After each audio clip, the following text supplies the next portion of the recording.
શક્તિ ભક્તિના આસ્થાનો કેન્દ્ર અને ગુજરાતની સાથે સાથે ભારતભરની અંદર જે માઈ ભક્તો માં અંબાજીના ચરણોમાં આવી પહોંચતા હોય છે, માં અંબાજીનો મેળાની શરૂઆત થઈ જતો હોય છે, પણ ખાસ કરીને ચર્ચાનો વિષય રહ્યો છે અને અત્યારે સોશિયલ મીડિયાથી લગાવીને માઈ ભક્તોના મોઢે માં અંબા પછી જે કેમ્પનું નામ હોય છે એ છે પીએન માળી ફાઉન્ડેશન. આપણે કેમ્પ સુધી પહોંચી ગયા છો અને એમના ફાઉન્ડર પીએન માળી આપણી સાથે ઉપસ્થિત છે. આપણે વાતચીત કરવાનો પ્રયાસ કરીશું કે કેવી વ્યવસ્થા છે અને આખા અંબાજી મેળામાં શું વિશેષતા છે આ કેમ્પની. જય અંબે. કેવો માહોલ છે અને અત્યારે તમે કેમ્પ આ સતત બીજા વર્ષે કેમ્પ છે, શું કહેવામાં લાસ્ટ યર મેં અહીંયા મુકેશભાઈ કેમ્પ આ વર્ષે પણ ગામે કર્યો છે. બહુ સરસ માહોલ છે. ગયા વર્ષ કરતાં પણ આપણે 10 થી 15 કે 20 લાખ માઈ ભક્તો માના આશીર્વાદ લેવા માટે વધારે આવી શકે છે, પણ એ એમના માટે આપણે સંપૂર્ણ તૈયારી કરેલી છે. કોઈ પણ પ્રકારની તકલીફ ના પડે, જમવાની, જવાની, ચા, પાણી, નાસ્તો, ડોક્ટર, મેડિકલ અને બધી જ એજન્સી ઉતારી રહી છે અને કાંઈ પણ તકલીફ ના પડે અમારું સંપૂર્ણ અમારી ટીમે એમનું ધ્યાન રાખશું. ને આ લોકો થાકેલા આવતા હોય એમના માટે રાસ કરવાનું આયોજન, ભજન સંધ્યા, એમના માટે બધી જ જે વ્યવસ્થા કરવાની છે એ પીએન માળી ફાઉન્ડેશન દ્વારા કરવામાં આવી છે. મારી ભક્તોને એક પણ ટકો તકલીફ નહીં પડે. જી, ગયા સાલ તમે કેમ્પ કર્યો અને આ બીજો વર્ષ છે, શું ચેન્જિંગ છે? કારણ કે ગઈ સાલમાં કે આ વસ્તુમાં શું વધારો કર્યો છે? આ ફેરે આપણે ડાઉન મોટા બની દીધા છે, બેસે થોડો જગ્યાનો વધારો દીધો છે અને અમુક ડાઉન એક્સ્ટ્રા પણ બનાવ્યા છે. ભાઈ ભક્તોને તકલીફ ના પડે તો એ લોકો ઉઠી શકે, એમને એક પણ ટકો ત્યાં તકલીફ ના પડે એટલે બધી વ્યવસ્થા કરતા આપણે સારી વ્યવસ્થા કરી છે. ત્યાં પણ આ પેસેજમાં માઈ ભક્તોને માનો પ્રસાદ લેવામાં ત્યાં અગવડ ના પડે, ટ્રાફિકનું બધી રીતનું. અને આ ફેરે વિશેષમાં જ્યારે આપણે મોદી સાહેબે ઓપરેશન સિંદૂર નામ રાખ્યું છે એમ પણ મેં લગાડી છે અહીંયા જે લાખો કરોડો માઈ ભક્તો જે આવવાના એ પણ અહીંયા આ થીમની અંદર સેલ્ફી પણ લઈ શકશે. જે મોદી સાહેબે પાકિસ્તાનને જવાબ આપ્યો, સિંદૂર ઓપરેશન નામ આપ્યું, એમના માટે પણ આપણે એમના માટે પણ બેનર લગાવ્યું છે. આ પણ એક હજારો વર્ષ સુધી જન્મજાત સુધી એક ઓપરેશન સિંદૂર નામ રહેશે, એના માટે આપણે સપોર્ટ તૈયારી ચાલી છે. અમે પેમ્પલેટ જોયું એમાં તમે એક ઉલ્લેખ કરેલો કે જે ખોવાયેલા બાળકો છે આ સીસીટીવી કેમેરાની પણ વિશેષમાં વ્યવસ્થા કરી છે એ બાબતમાં. જે મુકેશભાઈ અહીંથી 1 કિલોમીટરના રેન્જની અંદર આપણું આખું સીસીટીવી છે. 1 કિલોમીટર રેન્જ છે.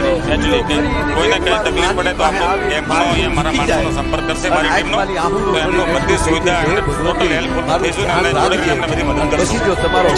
મારો એક આખરી સવાલ છે કે આખા ઉત્તર ગુજરાતમાં સૌથી મોટો આ કેમ્પ છે, એટલે મારે એ સવાલ છે કે ખાસ કરીને આ વિસ્તારની અંદર જે બીજા કેમ્પોને શું હરીફાઈની દ્રષ્ટિએ જોવો છો કે માની ભક્તિ છે, કઈ બાધા માનતા છે કે કેવો ઉત્સાહ છે તમને એમાં? અને આપણે તો લોકોનો જે ભાઈ ભક્તો અમને સેવા કરવાનો છે, મારા ભક્તો ક્યારે બોલતો નહીં. મોટો કેમ્પ છે, આવતી સૌથી નાનો કેમ્પ છે, મોટો છે. પબ્લિક ને તમારા સોશિયલ મીડિયા આપણા બધા મિત્રો કહે છે પણ એમને ખબર ને, બાકી માતાજી જે કરાવે છે આપણે સેવા કરવી છે, માત્ર ને માત્ર સેવા કરવી છે. સેવા એ કર્મ પીએન માળી ફાઉન્ડેશનનો એક ઉદ્દેશ છે કે આપણે કોઈ મોટી જગ્યા પર બોલતા નહીં પણ લોકોને ગોળ ના પડે એના માટે બધી રીતની વ્યવસ્થા રાખી છે. અને મોટામાં 10 થી 12 વીઘાની અંદર આપણે આ કેમ્પનું આયોજન કર્યું છે. જી, મતલબ કે માતાજીની કૃપા છે અને માતાજીની કૃપાથી જ્યાં શક્ય છે ચોક્કસ છે.